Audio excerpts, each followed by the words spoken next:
Hello दोस्तों, स्वागत है हमारे YouTube channel careful service centre में। जिसमें कि दोस्तों आज हम लोगों को देखना है कि एक सैमसंग का फ्रंट लोड वॉशिंग मशीन है और उसमें 3E का एरर कोड आ रहा है। तो अगर दोस्तों आपके मशीन में भी 3E का एरर कोड आ रहा है तो आप उसको कैसे सोल्व कर सकते हैं, आप ये पूरा वीडियो ज़रूर देखें। तो यहाँ पे देख सकते हैं मशीन थोड़ा सा हिल के हमारी बंद हो गई है और यहाँ पे देख सकते हैं 3E का एरर कोड आ गया है। यहाँ पे देख सकते हैं 3E का एरर कोड यहाँ पे आ गया है। तो आज हम लोगों को इस मशीन में इसी प्रॉब्लम को सोल्व करना है। तो अगर दोस्तों आप हमारे चैनल पे फर्स्ट टाइम विजिट कर रहे हैं तो कृपया आप हमारे चैनल को सब्सक्राइब करें और वीडियो को लाइक करें और बेल वाली घंटी को ज़रूर से ज़रूर प्रेस करें। तो यहाँ पे देख सकते हैं कुछ लिखा हुआ है, अगर आप पढ़ सकते हैं तो पढ़ लीजिए वीडियो को रोक करके, या फिर चलिए हम आपको करके दिखा देते हैं। तो सबसे पहले आपको मशीन के पीछे का पैनल खोल लेना है। सबसे पहले मशीन के आपको पीछे की साइड में आना है और वहाँ का पैनल खोल लेना है। यहाँ पे देख सकते हैं जैसे कि हमने यहाँ का पैनल खोल लिया और यहाँ पे देख सकते हैं पुल्ली को हिला डुला के देख लेना है। तो पुल्ली हमारा ठीक है। तो सबसे पहले दोस्तों हम लोगों को ये जो हीटर है, हीटर का जो वायर है, हीटर के वायर को हम लोगों का कनेक्शन निकाल लेना है। क्योंकि दोस्तों अगर हमारे मशीन में 3E का एरर कोड आ रहा है तो हमारे मोटर का प्रॉब्लम है, या फिर हमारे मोटर जो सप्लाई देती है पीसीबी बोर्ड, उसका प्रॉब्लम हो सकता है। तो यहाँ पे देख सकते हैं सबसे पहले हम लोगों को मोटर को खोल लेना है। तो इसको खोलने के लिए हम लोगों को किसी किसी में 10 नंबर का टी और किसी किसी में 12 नंबर का टी लगता है। तो यहाँ पे देख सकते हैं हमने इस मोटर को खोल लिया है और मोटर को यहाँ पे निकाल लेना है। यहाँ पे देख सकते हैं दोस्तों हमने मोटर को निकाल लिया। अब इसके बाद में इस मशीन के पीसीबी को भी हम लोगों को निकाल लेना है। तो यहाँ पे देख सकते हैं ये जो पीसीबी है, यहाँ पे पीसीबी इसका यहाँ पे दिया हुआ है और एक पीसीबी ऊपर में भी रहता है।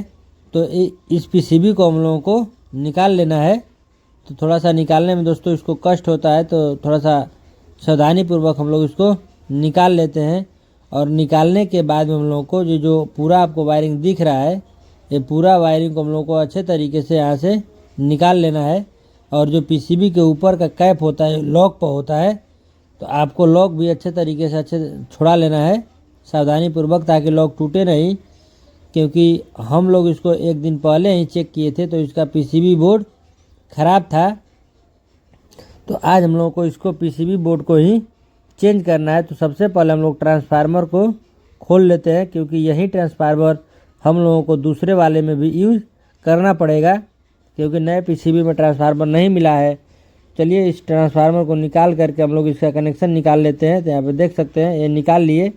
अब हम लोगों के पास में एक सेम टू सेम सैमसंग का नया पीसीबी यहाँ पे देख सकते हैं नया पीसीबी पड़ा है। तो सबसे पहले हम लोग इसका कनेक्शन कर लेते हैं। यहाँ पे देख सकते हैं सबसे पहले इसका कनेक्शन कर लेते हैं। तो अगर दोस्तों आपको कनेक्शन समझ में नहीं आ रहा है तो निकालने से पहले एक बार इसका ज़रूर से ज़रूर फ़ोटो खींच लें, जिससे कि आपको कभी भी कनेक्शन निकालने में या लगाने में कोई प्रकार के दिक्कत न हो। अब यहाँ पे देख सकते हैं हम लोगों को पूरा का पूरा कनेक्शन फाइनल कर लिया है। अब जो ट्रांसफार्मर का स्क्रू हमने खोला था उस स्क्रू को भी कस लेना है। यहाँ पे देख सकते हैं उस ट्रांसफार्मर का भी स्क्रू हम लोगों को कस लेना है। और कसने के बाद में फिर से हम लोगों को उसका कैप लगा करके और पीसीबी को कस देना है। यहाँ से इस कनेक्शन जो ट्रांसफार्मर कस लिए हैं ऊपर से जो कैप हम लोग निकाले थे उसको अच्छे तरीके से वायरिंग को सब करके और इसको इस तरह से लगा करके इसको थोड़ा सा दबाएंगे तो ये हमारा बैठ जाएगा। थोड़ा सा वायरिंग का ध्यान दें, ताकि जिसके नीचे तार रहेगा तो नहीं बैठ पाएगा। तो यहाँ से इसको इस तरह से दबाएंगे तो हमारा पूरा अच्छी तरीके से बैठ जाएगा। तो अब हम लोगों को इसको जिस प्रकार से हमने निकाला था सेम टू सेम उसी प्रकार से हम लोगों को इसमें फिट कर देना है। यहाँ पे देख सकते हैं हम लोगों ने जिस प्रकार से हमने निकाला था सेम टू सेम उसी प्रकार से हम लोगों को